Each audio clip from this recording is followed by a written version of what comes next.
ఇంకో మాట చెప్పమంటారా?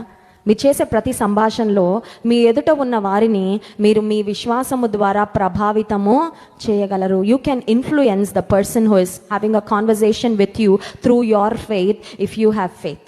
మనకే విశ్వాసం లేకపోతే మనం ఎదుటివారి విశ్వాసాన్ని బలహీనపరుస్తాం, ఎదుటి వారి మీద ఏ విధమైన ప్రభావాన్ని కూడా చూపించలేం. We cannot make any kind of positive impact on the other person if we are weak by our self. మనమే బలహీనంగా ఉంటే ఎదుట ఉన్న వారిని బలపరచగలమా? మనమే అవిశ్వాసులుగా ఉంటే ఎదుటి వారిని ప్రోత్సహించగలమా?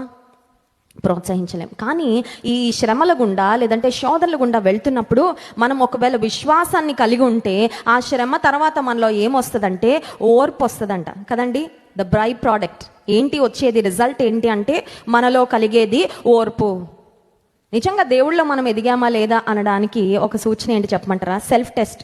ఎవరు మనకు చెప్పకల్లా, కొన్నిసార్లు మనకి మన ఫ్యామిలీ మెంబర్స్ వచ్చి చెప్తారు, నువ్వు రక్షణ పొందాక చాలా మారావు, నువ్వు మారు మనసు పొందాక చాలా మారావు, నువ్వు మందిరానికి వెళ్ళడం స్టార్ట్ చేసిందాక. మన